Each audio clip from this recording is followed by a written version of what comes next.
Okay, welcome to episode 43 of GothCast. I'm Dr. Sanders, and normally this would be the part where Robbie Gore says, "No, I'm Robbie Gore," but as some of you probably already know, Robbie Gore has departed from GothCast. He made a post about it, I think, in February. It's June right about now, and the podcast has kind of been on hiatus ever since then. I didn't want to just put someone in who wasn't right for the position. You know, I could have just continued it right away, but I didn't think it was the best time. I hadn't found the right person yet. And Robbie Gore, you can read his post on Facebook about the departure, and we also have it on the website, gothcastradio.com. But, you know, we were just kind of going in two different directions, I think. And I think the podcast for him wasn't really what he wanted to keep doing. And there's a number of reasons why that is, and sometimes people just aren't in the same place at the same time. And that's not saying he'll never come back, but at this moment, he's not going to be continuing with GothCast. And, you know, there's no animosity between us. We're still actually really good friends. Talk to him every once in a while.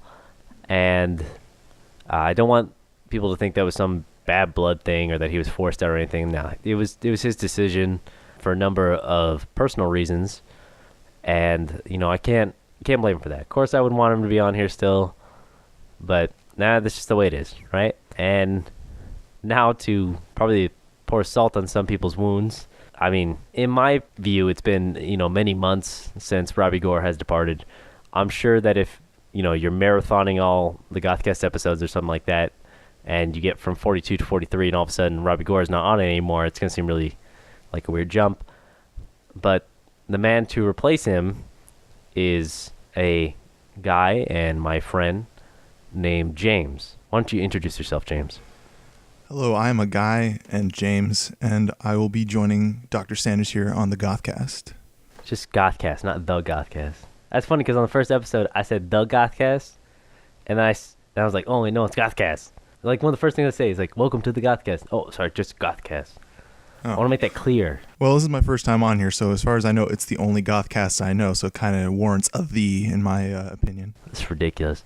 So, James is, I mean, we've known each other for a long time. You know, I'm 400 years old, and you're a little bit younger than that, but we knew each other in high school years ago, and so... Yeah, I'm actually 399. That's right. Kind of a baby.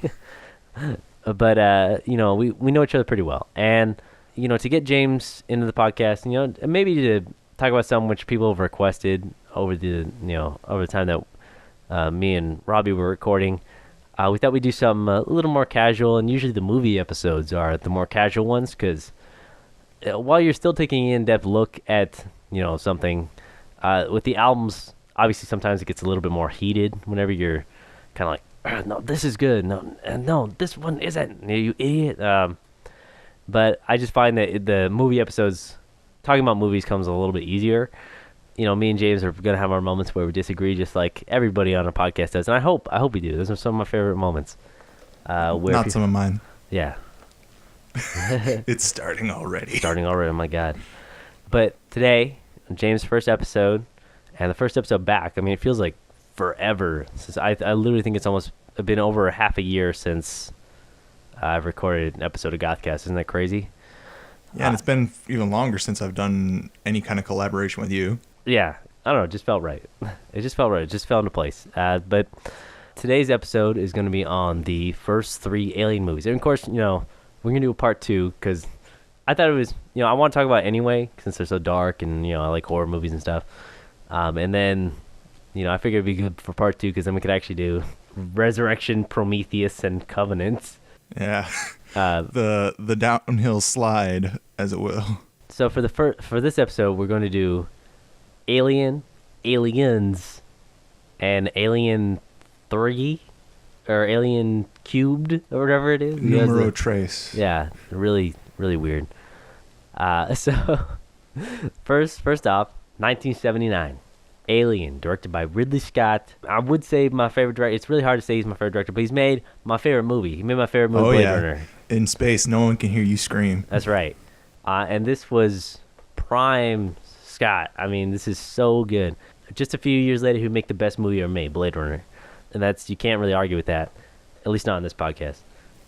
Next podcast. Next, son of a bitch. But it's hard to imagine Alien today being released during that time, right?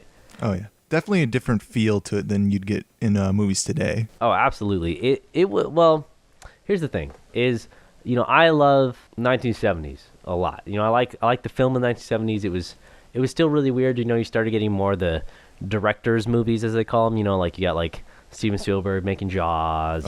And Star Wars came out before that was what it is now. It was like a director's vision and all this stuff. And horror movies in the 70s were a little bit different. A lot of them were a lot slower, a lot more, different pacing from modern horror movies. Yeah, way different. And that's not to say that there wasn't a lot of really great horror films. I think that the 80s, and I'm probably going to talk about this in like a video or something like that. I'm kind of working on something like that. But, the 80s, I see why the 80s movies are so revered today, a lot more, because they have a lot more of a punch. A lot of times the pacing is a lot better. In my opinion, also, I think they had to get a lot more creative with the lack of, computer generation, effects. Like, they had to be really creative with their prosthetics. Oh, yeah. And their set pieces. Yeah. Which is why I think they stick in your mind a lot longer, because, they had to really get that creativity into the movie. Yeah, but you still have some really good horror movies throughout the 70s. You have The Exorcist, obviously, was 75. Alice, Sweet Alice, I think Suspiria was 77. You have Amityville Horror. Several of the Friday the 13th movies, I think. Was it 70s? I thought it was 80. No, I think they had a few of them. It was either late 70s, early 80s, but it's pretty close. Then they started having like the spurt of the Friday the 13th movies. What's it called? The Friday the 13th. Although Friday the 13th is considered a classic, that movie series doesn't really even get good till like the fourth movie. Yeah, it's like Pamela never really did it for me. Like, I respect how she did, what she did for the story, but after part 3, once you get the hockey mask, that that's when it starts getting real. Yeah, dude, as a kid, that hockey mask was like, I had to check my closet for that hockey mask every night when I was a kid. That's right. I think the 70s was really good for horror films, right? But it was weird. I mean, it's just an interesting time for horror, right? And while you have like some of those very those really good ones like Suspiria and all stuff, but it was really different. Like, I mean, you could say a lot of the 80s movies are kind of similar, and they kind of found a formula and ran with it. Just ones are better or do things worse. Like John Carpenter came out with like The Fog, and then a bunch of people ripped it off. But Alien is one of the horror movies from the 70s that is weirdly almost timeless.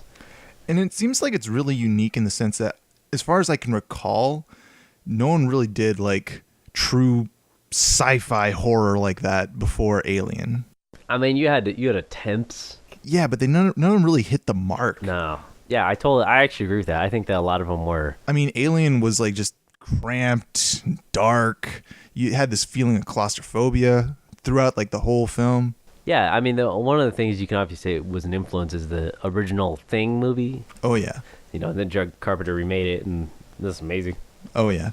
But yeah, it was a really claustrophobic, dark, grimy future, and of course it was.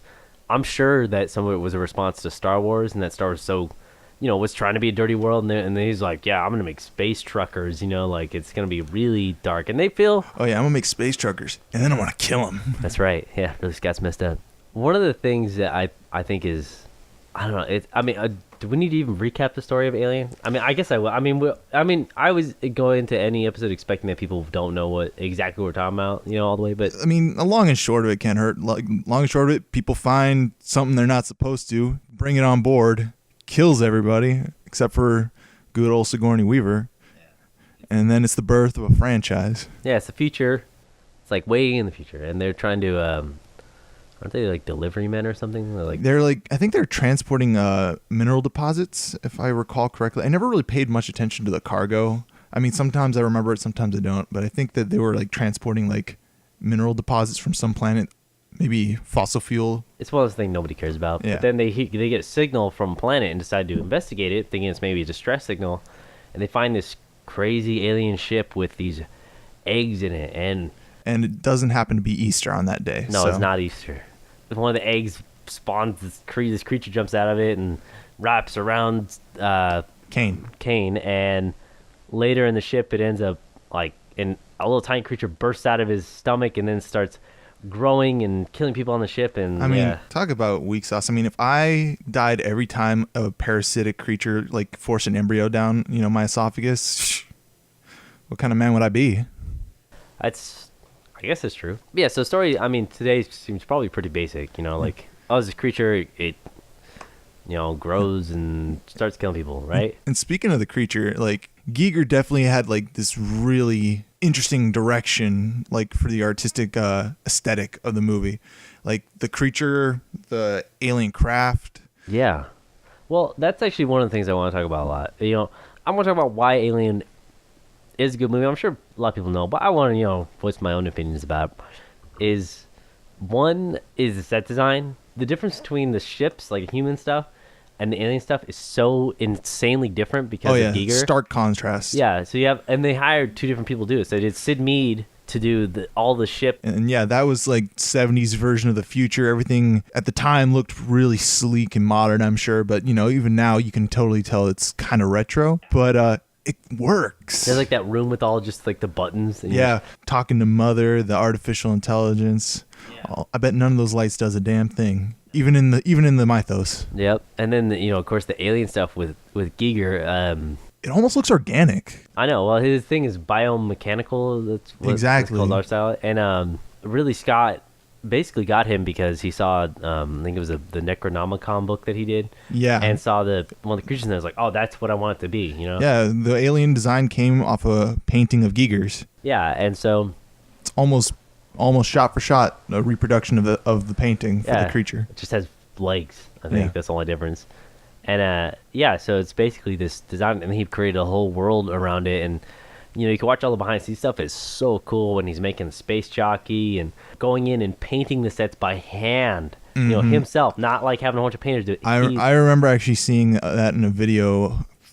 Can't even count how many years back, and I just really adds to his like creative credibility. Oh, totally. And they actually talk about that inside of Dark Star, the H.R. Giger documentary. It's really good. By the way, you should go watch that.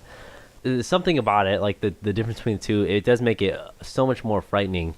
And I'll talk about that more as we go on with the other movies, and why I think some of the other movies may have lost some of that. But it's not only is the world great, but the characters are, they should be really generic still. It's like, because they should be. You'd think they'd be bit parts, like like for example, in a Friday the 13th movie, you got the jock, you got the nerd, you got the virgin. You figured these are all going to be bit characters, but they're all really fleshed out.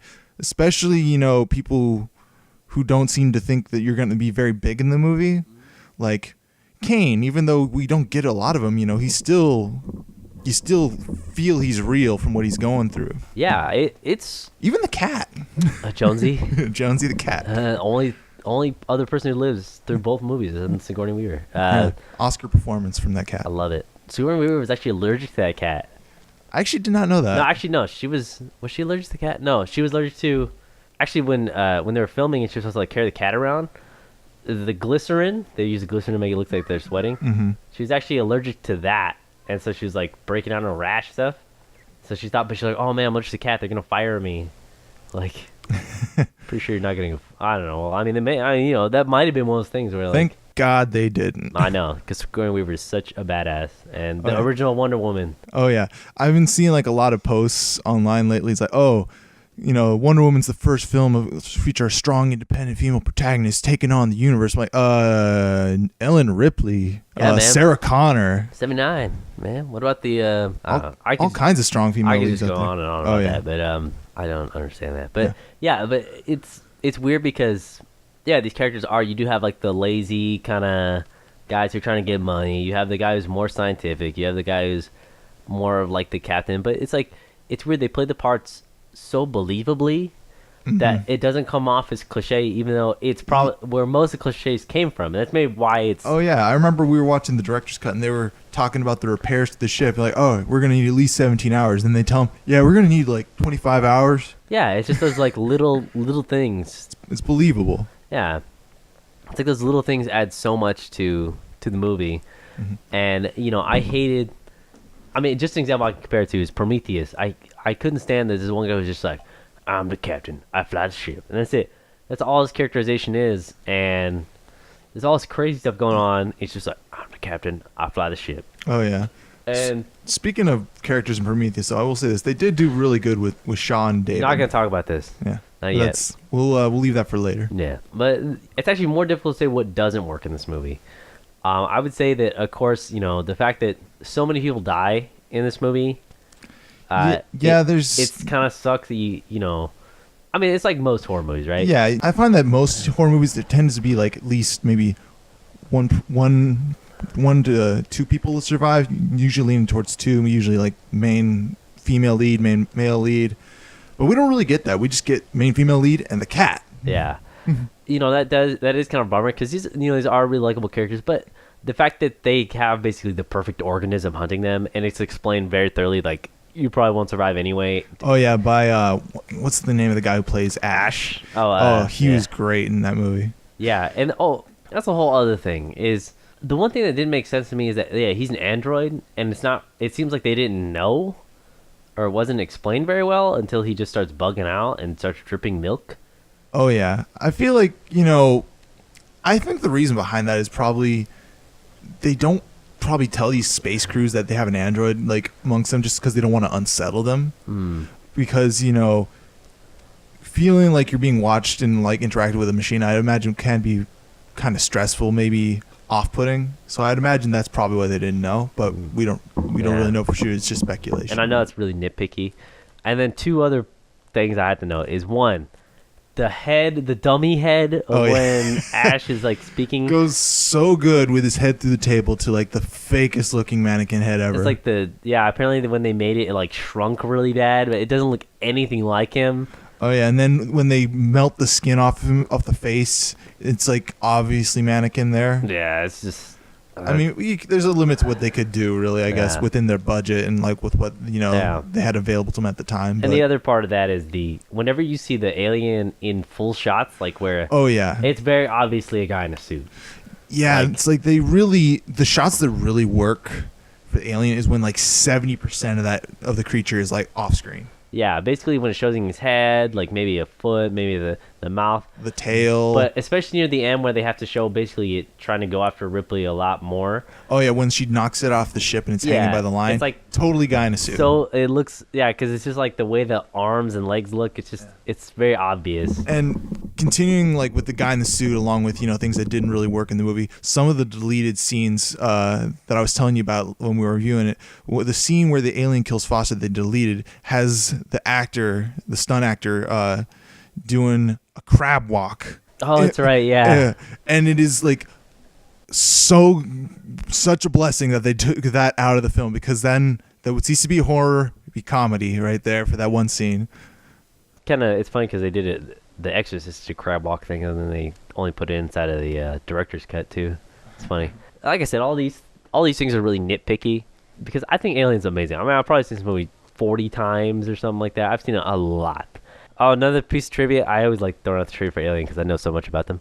The egg, like they have the egg cracking in the trailer, like where the cover Alien has like the egg. The egg that is nothing like any of the eggs we've seen. It's so funny. The original trailer, and like a lot of the covers, especially for the VHS covers, had like this egg and it's like cracking at the bottom and like oozing this goo.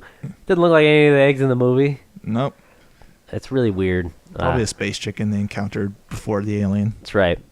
So, yeah, Alien's pretty much perfect. So I'm sure most of the people listen to this have seen it, but much like the xenomorph itself, it's a perfect organism. That's right. It's a perfect organism.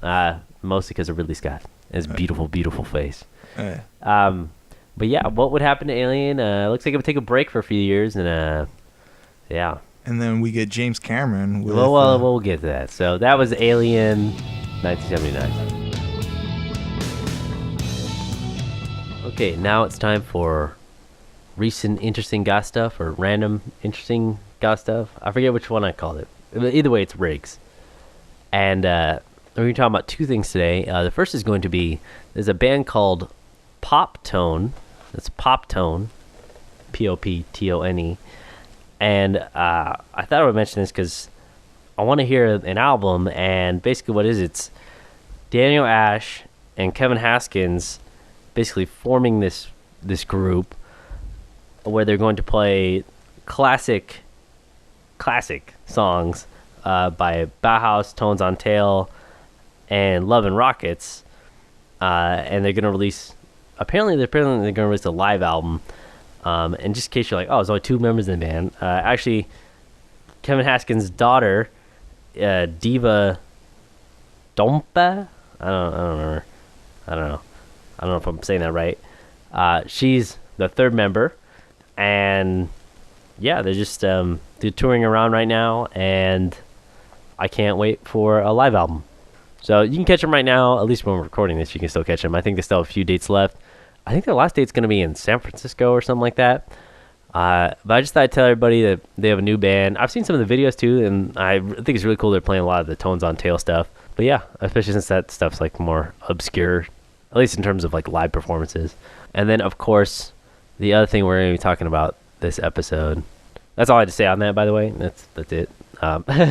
Yeah, the next topic we're going to be touching up on is the unfortunate passing of Mr. Adam West, who we lost him June 9th on a Friday, 88 years old, to leukemia. Yeah, and we thought it was just appropriate. We talk about a lot of campy stuff, and I guess Batman's dark. I mean, Tim Burton did Batman, right? No. Yeah. Well, Tim Burton may have done dark Batman and made it his own. I think that the 60s and Adam West definitely brought like the campiness of Batman to life on the screen. Plus, Vincent Price was Egghead, the egg-themed villain on Batman. Yes, he was. Yeah, and yeah, it sucks. I mean, I know Adam West is most famous for being obviously Batman and being Adam West. I mean, yeah, he's one of the celebrities that's famous for being himself on cartoons and everything else. Since Batman, he just played himself. Yeah, being Batman in different ways.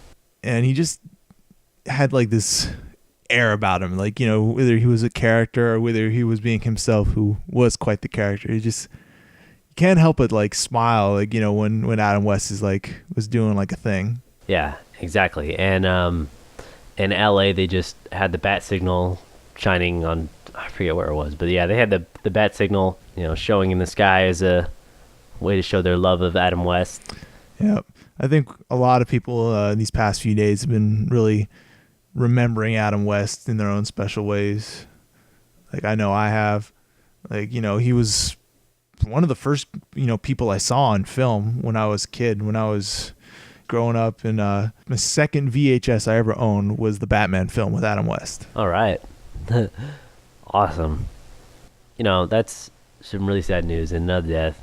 And that's, I'm going to keep our middle part here, the random interesting goth stuff, kind of brief this time just because we're getting kind of used to getting back in the swing of it, and we had a lot to say on movies. So, yeah, this is recent interesting goth stuff. Look up Pop Tone with Daniel Ash, Kevin Haskins, and his daughter.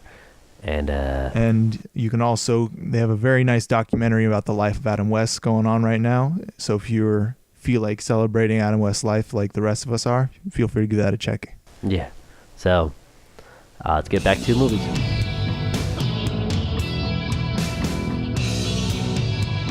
Okay. So now we are on to Aliens from 1986. So this is there was one alien. There was many aliens. I wonder what gave that away. Yeah, I know, right? And then this begins the stupid naming of the movies in this franchise. It just gets dumber from here. Could have been a lot dumber. It could have been like Aliens with an apostrophe. That'd be pretty good. Yeah, but it was 1986, and so this time we have James Cameron directing it. Who you may know from Terminator, Avatar, Titanic. Yeah, did Titanic, The Abyss. I mean, he did Piranha 2. I don't know if people remember that. I remember Piranha 2. So lots of stuff. Obviously, super super famous. And this, this is still when he's growing his career. I think he'd done Terminator. I think Terminator was 84, so 86. So it came a 7-year gap, right? Mm-hmm. And I mean, that seems like a lot. I mean, I can't imagine how long it seemed back then. Mm-hmm. I mean, but that's kind of how sequels were. I mean, like, you either did them one right after the other, or you just waited a while and you're like, let's bring it back, Yeah. And so it's a very different movie. Oh, The first Alien is a suspense film. Close to me. Definitely more suspenseful, a lot more of a cramped horror feeling to it. Yeah, definitely. And Aliens it has some of that. Oh, And yeah. now it definitely has some suspense done right in that film, but Yeah. it's more leans towards the action. Definitely. And this is I'll kind of get into that in just a second. But yeah, it loses a lot of the suspense. It's more about the jump out and kind of thing, where Yeah, the they're jump coming scare. right at you. And that could be for a lot of reasons. Alien was a very successful film, and so they got a way bigger budget for this one. And James Cameron is really good at action. I mean, he's really good Oh, yeah. at that kind of stuff, and really put a stamp on this. But the plot for this one is, at the end of the movie, the only people who escape are Jonesy, the cat. and Ripley, and that's it. So she's basically in a stasis, and she's like, she puts herself in a little frozen cryo thing, and it's like, okay, I'll wait for a ship to come and pick me up. It'll only be a little bit. Turns out it's like almost 54 years. 57. That's ridiculous. You got your facts wrong. Oh, sorry. It's ridiculous. But yeah, so it's 57 years. So basically a whole almost lifetime, I mean, for the 80s, I guess, has passed her by. Oh, yeah. And so, like, when she's found, they basically tell her, your daughter died of, like, old age. And, like, your whole life is gone. And they don't believe her story about the alien existing. She logged everything saying, there's this creature on board and I had to blow up the spaceship. And they just don't believe her. And she's kind of seen as just, like, this crazy person. And so, basically, not everybody is in disbelief. Yeah, because not long after, the corporation Weyland-Yutani is Building better worlds. building better worlds. Comes knocking and is like, hey, I want to go check out this planet, because They lost contact with a terraforming colony. yeah, and sure enough, out there they found one of the alien spaceships, because basically what Ripley said, it's out there, Mm-hmm. and they were like, no, there's nothing's out there. Yeah, people have been living there for years. They never found anything. Yeah, They actually, I like how in the director's cut of that film, they actually show, like, the people stumbling across that. They go out in, like, that almost pickup truck looking like tractor. that's not inside the original one. No, Oh, it was wow. director's cut. It's Newt and her parents. Yeah, And she sees the whole facehugger thing go down. that's a great scene. I like that scene a lot. I know. Because she was rescued and mentioned that, said, like, there was this creature there. Oh man, the absolute douchiest CEO 80s guy Oh, yeah. ever. Like, he plays a character so perfectly. It's a guy you love to hate. Oh, yeah. He It's like, basically he comes off sincere for like a second. yeah. It's like, but he basically says, tells people out there to go search for it without telling what it is, and then they, all hell breaks loose, and the xenomorphs take over the. And Yeah. actually, that's the first time we get the term xenomorph in Aliens during the briefing. And And yeah. for those of you who don't know, xenomorph basically means alien shape, which honestly could not fit any better for a species like that. Yeah, no kidding. But yeah, basically, they get Ripley to agree to go to this colony after they lost contact with it. I mean, of course, it would never happen in real life. Of course, you would never be like, like I went through. It basically would be like I went to war, and then like I have super bad. She has like super bad PTSD. Oh, And yeah. it's like, and the let's- first thing I want to do is go back. Heck no. Yeah, it doesn't make any sense. There's no way you convince somebody. I think really only way that they were able to get her on there is they had to play that guilt. Really, Yeah. they had to play the guilt card. Like they honestly didn't come out and guilt trip her out in the open, but they just pulled the right string. Like no, they're gonna need to know what I know to make sure that people don't die. And boom, Ripley's on that ship. And so you have a very different kind of cast of characters. So basically, I guess the other, like, just like the little bit I want to talk about is like they go to the planet and then all hell breaks loose. Basically, there's a whole bunch of xenomorphs and all that stuff. Yeah, they send in the Marines to deal with the problem a lot like people send breadcrumbs to deal with the ducks at the pond. Yeah, exactly. By the way, you shouldn't feed ducks bread. Apparently, it's bad for them. You should feed them like grapes or something, or maybe not grapes. I don't know. I don't know what it is. Feed them pastrami sandwiches. Yeah. But yeah, there's this whole shift because it's James Cameron, and I like the characters. They're very different, and they feel. It's hard to say if they're less real. Like they definitely feel less casual, I guess. They're less. Yeah, They're more organic, but they're really enjoyable. Yeah, they are. They're fun, and and they're all really memorable. You know, you have a great cast. So you have Michael Biehn, who was in was in Terminator. James Cameron too. You have the little girl who plays Newt. Love her. Fantastic. Yeah. You have Bill Paxton. You have Lance Hendrickson who plays Bishop. I mean, you just have it's such a great cast, and the military team works really well. Like they have a lot of chemistry on screen. Like whenever they're talking about it, and you really feel for Ripley as an outsider. She's been gone for so long, she doesn't understand the world at all anymore, and. They apparently, even when they were filming it, they actually had the military people, the people who play the military cast, stay away from Sigourney Weaver. So when they got on screen, they really were like apart. Like they. Oh yeah, and they even had them learn proper military tactics from SWAT, other members. Like I think they brought in actual Marines.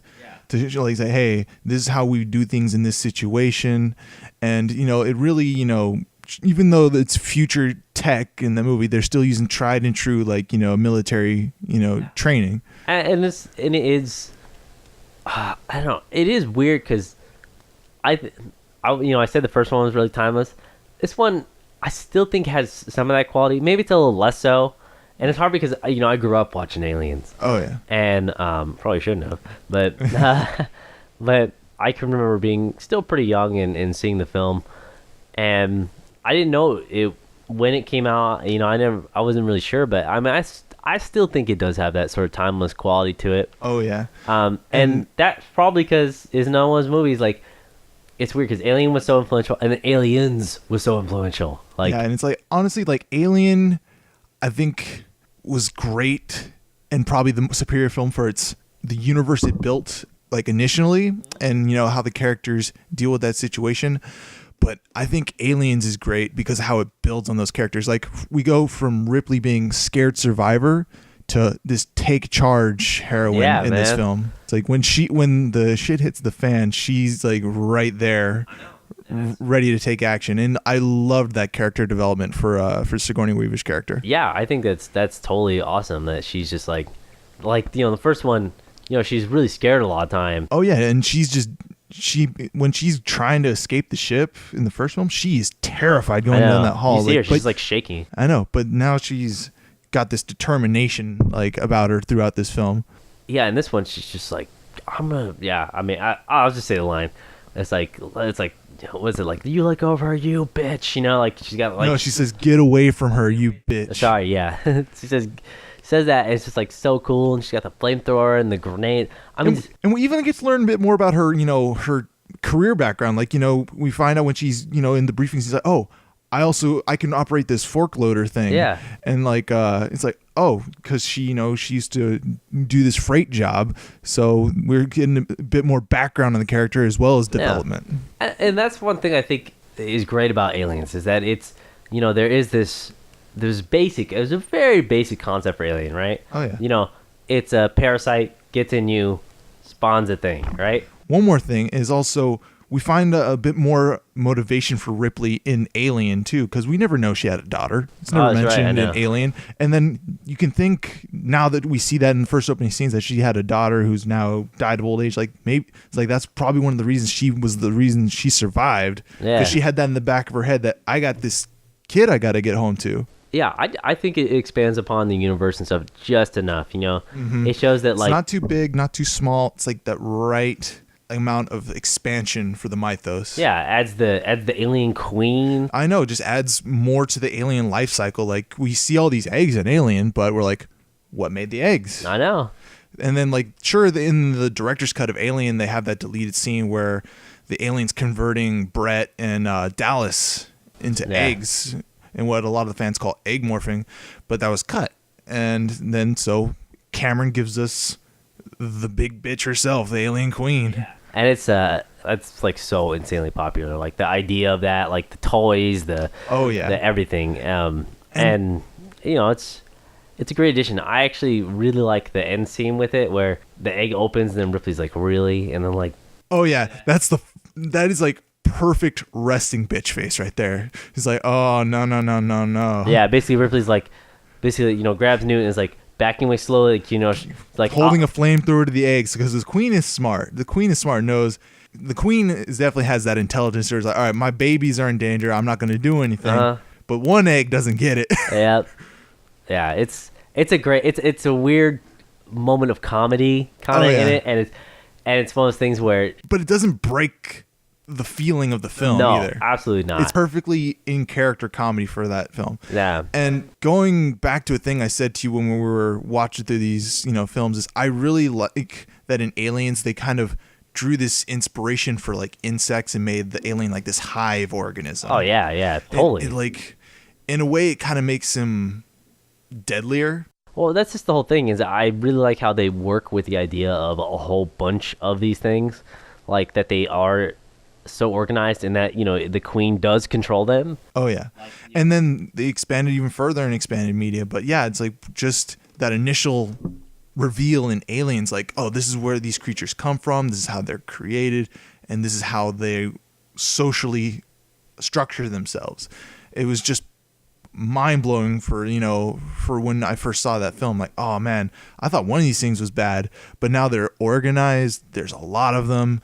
And then they got a big mom who's taking names and bursting chests. Yeah. And Lance Henriksen, I want to say Lance Henriksen as Bishop, the android. Love him. He's amazing. I obviously, I mean, like a lot of people, I do like him better than Ash in the first one. Both as creepy and, you know, cool. Cause yeah, it's like, yeah, you know he's an android, and so you have that in the back of your mind all the film. Like, is he going to snap? And he doesn't. He doesn't. Like, he subverts your expectations. Yeah, it's crazy. Also love the Russian roulette knife scene. Oh, he really did that. Oh no. Yeah. The guy's freak out on screen is real. Yeah, Lance Henriksen actually learned how to do that, where he's like moving the knife between his hands. They fast forward the footage a bit, but that guy's... He did it. He still did it pretty well. Oh, he still did it real fast, and that guy was terrified for real on that shot. Yeah, you have this great... I love the cinematography. And, you know, people have argued for decades about what's better, Alien. And it just comes down to a matter of preference. I mean, do you like a slower, more suspenseful film? Maybe slightly grittier, if you want to say that, just because it was cheaper and stuff. And like, I will say Aliens is a little more glossy, like it's a little more professional looking. Oh yeah, especially in like their set pieces. Yeah, well, the cinematography, the lighting, everything like that. And of course it has the tinge of blue. Everyone always comments on like how all that stuff is lit like kind of with a blue tint. But yeah, it's really a signature of James Cameron. I mean, and that's something we're seeing with the Alien movies so far, is that they're really a stamp, and it's a stamp of the director. And you know, with Ridley Scott, doesn't really, I love his movies, but he doesn't really into action. Well, he's not really into action, and he doesn't, he cares about maybe one or two characters and some cool set pieces, right? As much as I love Ridley Scott, that's what he does. He makes things look beautiful on screen. Makes some characters that you're like, I want to see them succeed. Right. May leave some loose ends, but it makes a work of art. James Cameron, he definitely cares about a few more of his characters, I think, in compared in Aliens to say Alien. James Cameron has always been about like the beautiful ending, like the ending that you want, right? And the ending of Aliens as compared to Alien leads up to, I mean, it hints very strongly that it's a happy ending, right? You have Michael, what's the guy's name? Hicks. Yeah, you have Colonel Hicks, Ripley and Newt, and you have them basically positioned as a family. And there's even a shot where James Cameron framed it specifically for them to look like a group shot of a family, hinting that finally it's over for Ripley, that Hicks and Newt and stuff like that's everything that they want, right? And then we get Alien. No, don't even. We'll get into that later. Yeah, but I mean, and that is a total stamp. Like you like, oh, like this is so beautiful. Totally stamp of James Cameron. That movie is, if you watch all James Cameron movies or some of them, it's like he has a formula to it. Yeah, and so, but it's crazy that this series is so huge and so distinctive, but it has these famous directors that do movies very much like themselves, at least so far. I mean, keep in mind, they're still really young directors at the time. It's not like they made their biggest movies to that point. But it's interesting that both these movies are really, I see a stamp of their directors. Do you think we'll keep seeing that, or do you think it's just going to be a mess? Well, no, don't answer that. We'll see. It's debatable. Yeah. We'll see. The proof will be in the pudding. Yeah, so if you're still arguing about which is better, Alien or Aliens, they're just really different. Yeah, but I will say this, like... What do you like better? I think the better film probably is going to be Alien. Yeah. But I think the better, like, xenomorph story is Aliens. I agree with that. And, like, I'll say this, like, even though Aliens is primarily more of an action film than a horror film, it does have its horror moments and moments of suspense. Like, when they're entering the hive, they come with a combination of really improved prosthetics, better set pieces, and lighting. They really have that tense atmosphere. Oh yeah, actually, that's one thing I was gonna end this segment, but actually, it's one thing that you just made me think about is one of the complaints I had was that when you see the alien in full, it looks kind of like a guy. There are like hundreds of aliens in this thing. Oh yeah, you see so many on screen at once, and none of them really scream out to me. Maybe once or twice. Yeah, but not nearly as much as you see like the original Alien on screen. You don't automatically think that's a guy in a suit. Yeah, as soon as you see and it. They're much more in your face. Oh, I mean, like they're crawling events towards the camera and stuff. It's not like you're not seeing close-ups of one part of it. I mean, also the deaths, I think they kind of topped Alien a little bit because they were able to show more. I mean, leaving stuff up to the imagination is really good, and Alien did that really well. But definitely seeing some of the deaths like happen like in your face, like that guy, the corporate guy, what's his name, Burke. Seeing him bite the dust, you're like, oh, he deserved that. That's cathartic. Oh, that was like catharsis right there. That is like so good. It's like, oh, I'm gonna ditch you guys, and I'm just gonna leave out this door here. Oh no, alien right behind me. Well, I mean, if you just want to see the effects improve and stuff, I mean, yeah, that has to do with directing and pacing and stuff and editing. I mean, I think yeah, it's way tighter in this film. They don't have a lot of long shots or anything like that. Just if you want to see like the effects difference, because like I said, a lot more of them are lit way more. You can tell it was way more, much bigger budget. And just look at the chest bursting scenes, like the huge difference. Like before, it was the first one's just like they just shove a puppet through a shirt. It doesn't even have like arms or whatever. It's actually, did they even have a chest bursting scene in Alien? Yeah, Kane. Do you remember?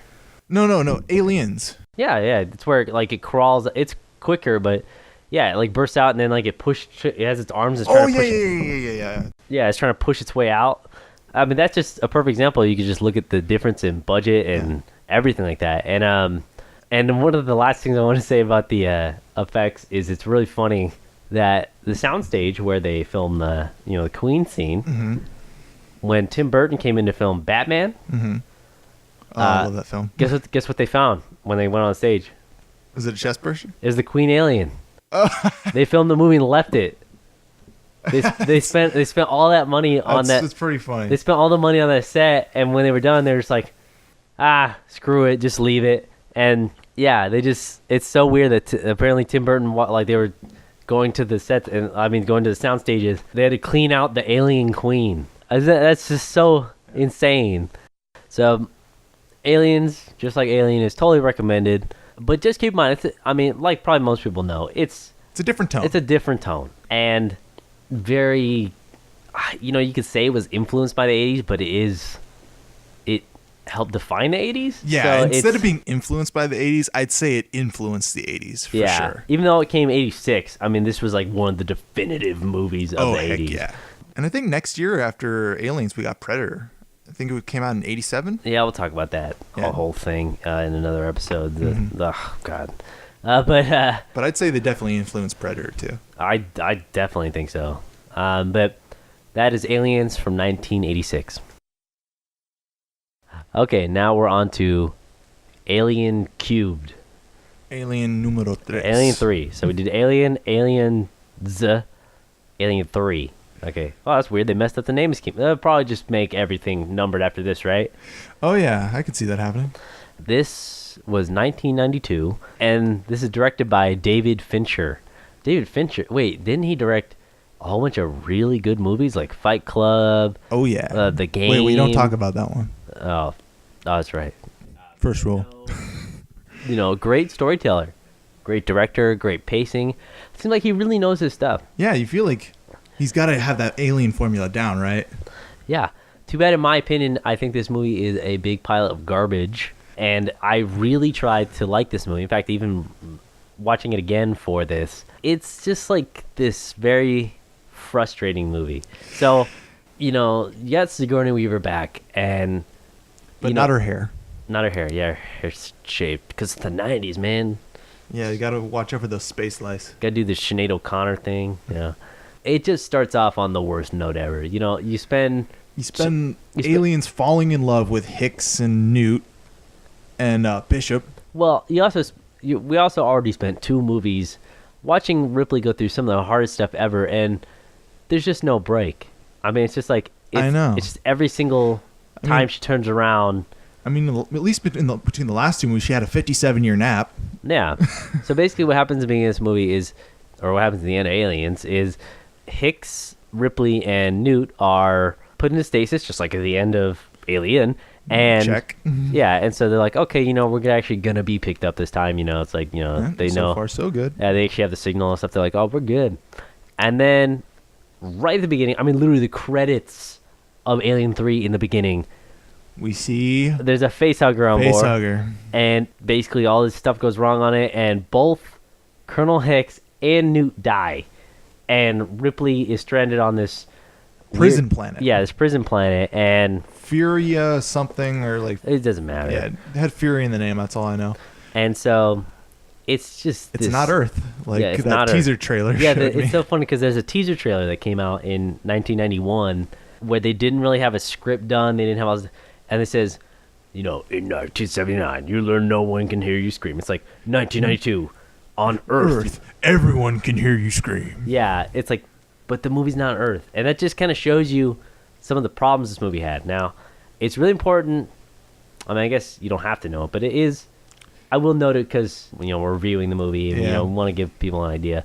This movie had a very troubled production. Oh yeah, they had no idea which direction they were going, like half the time. No, I mean David Fincher hates this movie. He absolutely despises it because I think they had like 3 cuts like when they finished filming, and he didn't like a single one of them. Yeah, well, it's like where do you even begin?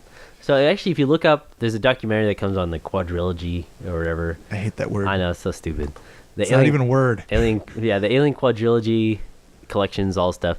They have the documentary on the making of it, and they actually originally on the DVD version they cut out David Fincher talking about it, and then for the Blu-ray and the re-releases they put back in the stuff of him talking. That's just a mess. That's low. Mm-hmm. But they basically didn't have a script finished when David Fincher was brought on. I think he was like the 2nd or 3rd director, and then a lot of the ideas they had were actually kind of cool.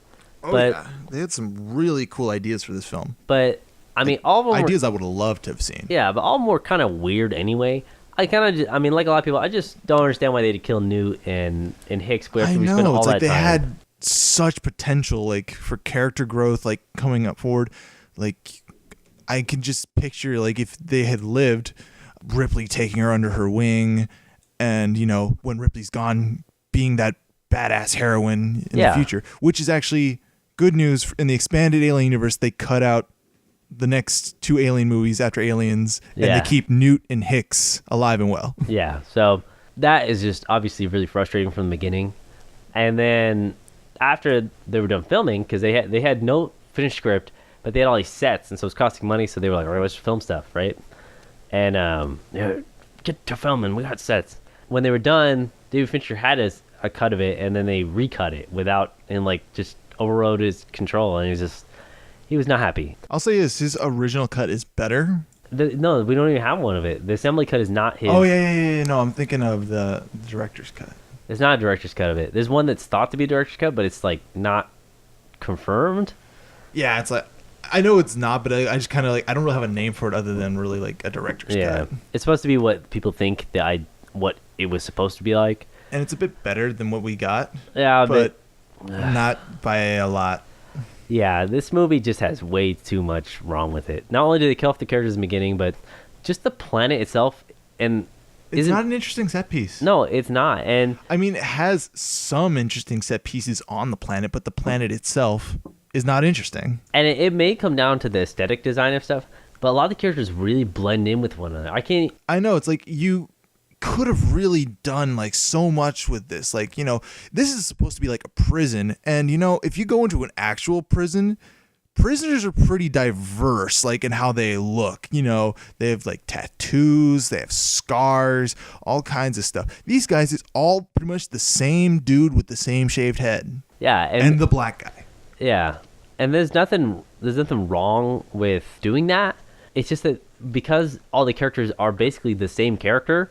Not even, not only visually, but in terms of like their motivations, how they feel, everything. Oh yeah, it's like they only have two modes. It's like, we're either going religious stoicism because we're on a prison, we got to get used to it, or we're rapists. Pretty much, and that is their only two modes of emoting throughout this film.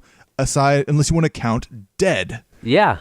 I wish that was a joke, but it's really not. I mean, the doctor character is slightly more interesting. And then, just as soon as he gets interesting, they kill him. Yeah, it doesn't really go anywhere. And I think the only other interesting character among the whole bunch of them really is the one guy who goes crazy and starts like worshiping the alien. Yeah. That is actually like, that part is kind of neat, but they don't do it right. Yeah, they don't. It doesn't matter. It's not really. It's done better in the novelization, honestly. Don't even. But I'm not going to go into it. But it's like they just did not execute it right in the film. Yeah, it's just ridiculous. And also, just like how the other film, Aliens, had a super blue tint to everything. Everything is super orange. It's like orange, yellow, everything. And when it's not that, it's brown. Yep, everything. And from the moment you start to the end is all brown and yellowy. The rust filter on the camera. Yep, that's it. This movie breaks some cardinal sins. It's okay if you do it right, but they do it totally. I think just for shock value. Is it one, kill the kid, okay, and not only do they kill Newt, the little girl from Aliens, they then do a brutal autopsy on her in which they crack her sternum open. Like with a saw, hand saw. Yeah, you got to kill like the most like amazing kid from the 80s film pantheon, and then you got to mutilate her too. Yeah, it's just insane. Oh god. And then they also in the original version they kill a dog. Oh yeah. Don't kill the dog. Yeah, the alien impregnates and comes out of a dog. They make it a dead ox in the other cut, which is slightly better, but doesn't really attribute well to the alien's design. No. The alien, real quick, they made it a quadruped instead of a biped like the other films. Yeah, so what he means is it walks on all four legs instead of two. Oh, sorry, got a little sciencey there. I'm just, just in case. Yeah. Thank you, Donnie. And like, even though it's really sucks that they killed the dog, the design of the alien, all right, I believe it came from a dog, but in the other cut, they have it come from an ox, and it still looks the same in that cut. It still looks like it came from a dog. And I gotta say that not only do I not like the cinematography, and while it has some cool shots and stuff in it, oh yeah, just a few, okay, just a few, like the fisheye lens vision for like the alien, giving us like an idea how it sees. Yeah, it's kind of cool and stuff. Like there's some neat stuff, neat ideas, but yeah, one of my things that I can take away from this film positively is like I like when they expand upon the alien as a species, and they give us in the optional cut with the ox, it's a special kind of face hugger that holds a queen instead of like a regular face hugger. So we learn that there's a dimorphism or difference between normal face huggers and the one in the middle in this movie. So there's all these really cool ideas, but just none of it really, not executed properly. Yeah, it goes another. And I really am frustrated with what they did with Ripley because it makes no sense. Okay, she's been through all this stuff, right? I get she'd be having a mental breakdown and all that stuff, but she seems like she's still pretty mentally stable after all this stuff. And yet she knows that she's in an all-men's extremely dangerous prison with a whole bunch of killers, yet she still refuses to listen to anybody and is parading around and almost gets like raped and killed, and still like it's so demeaning, honestly, for like such a strong female lead that we've had in the last two movies. Like, oh, and then we're gonna have this attempted rape scene, like, you know, and like try to like depower her, like. I don't even know how to express my frustrations with that. Basically, they just take this person who is the smartest, strongest person through all these movies, and constantly puts her through situations that not only should she not be in or would not get in any of the movies because she's too smart to get into them. And they constantly have to remind her about the fact, oh, you're a woman. You're a woman. You're a woman. I know. Yeah, we get it. We've all taken basic biology, I'm sure. We get that. It's just unexplainable how extremely frustrating this movie is on so many levels, because it also sets up what happens with the next movie. That's just a whole different thing. But yeah, I hate the characterization of Ripley. I hate the planet. I hate the people. There's so much of this movie that is just really annoying. Oh yeah, I will say this: there's one character in the whole movie that I love, and that is the fuck guy. Which one? In the scene in a cafeteria after the aliens matured, Ripley tries to explain to the warden how they're all in danger because the alien is in the prison with them. Warden doesn't believe him, and so who should burst through the vents and take the warden into the ceiling? The alien. Oh, and yeah. Everybody is speechless except this one guy who's holding a chair and breaks the silence with one single word, that being fuck. End scene. Greatest scene on earth. Another thing I want to talk about is the effects. It's weird because it's later and the effects are worse. I know. I think they did like stop motion for a lot of the shots with the alien, like, and I've seen some really good stop motion, like even used like after 1992, even used before 1992. Yeah. And that's not good stop motion. Here's the other thing. They used a combination of effects, and I watched like the behind the scenes of like the special effects for it, which they don't.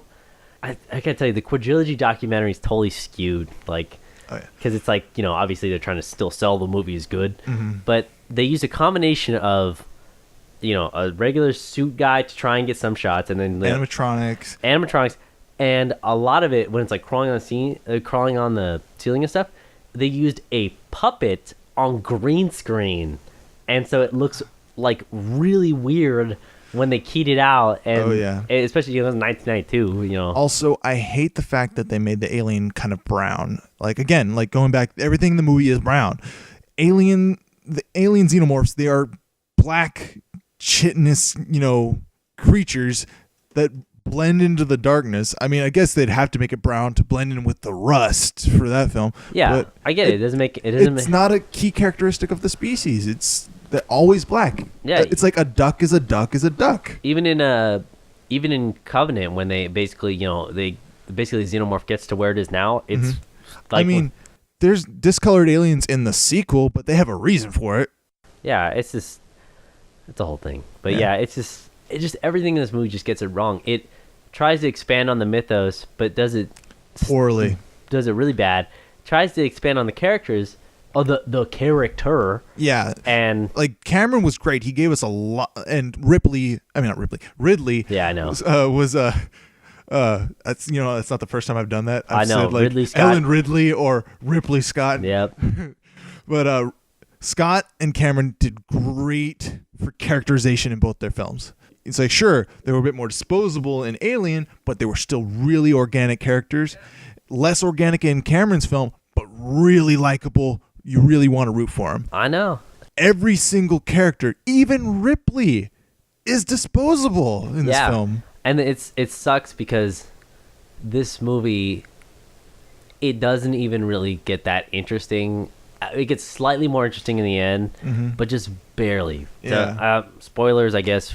Why would you want to watch this movie? But spoilers. At the end, Ripley, she discovers that she's been impregnated Yeah, with the queen alien. Yeah, with the queen, and jumps into this basically this Weyland-Yutani, and for some reason the guy who Bishop is based on is based on Mr. Weyland. Yeah, he and then future movies may determine that this person is not Mr. Weyland. Who knows? Yeah, it's a whole thing. But basically, they come to the planet and try to stop Ripley from, try to get her and take the queen out of her. And she's like, no, I'm just gonna weaponize it and like try to profit off it like all the other guys beforehand. Yeah, and so she jumps into the lava and kills herself to kill the alien queen. Now, you could say that's a really noble death or anything like that, and that would have been cool if the rest of the movie had been cool. Unfortunately, it wasn't. I will say this though, there is one cool scene involving like the alien throughout this film, and that's the infirmary scene where Ripley's cornered. Oh yeah, it knows. And it knows. And that's what tips her off that she's carrying the alien. Yeah, because the alien the xenomorph wouldn't kill her earlier in the film. And God, I will say that is like the one good bit of atmosphere in that whole movie. That is such a tense scene. I will give Alien 3 a thumbs up on that scene and about that scene only. Alien 3 is like the Donald Trump of 1992. It is orange. It's frustrating to a lot of people. And it is completely incoherent. Makes everything really confusing. And you don't know what it's gonna do or if it's gonna get worse. Yeah. It's like a train wreck you see happening, and you want it to be an awesome train wreck, but it's just a sad train wreck. It's just a sad one. So that's Alien 3. I hope you've enjoyed this episode of GothCast. And I'm Dr. Sanders. And I'm James. It's been James' first episode. And, of course, you can check us out on Facebook, Instagram, Twitter. What else have we got? Tumblr. It's all just GothCast. Grindr. At GothCast. Just take a look at all that. And it's good to be back. And look forward to more episodes soon. Yeah, I look forward to coming back for future discussions and getting this rolling here. Oh, we're going to start arguing about music next episode, so we're going to get back to music. Of course, everyone, stay spooky.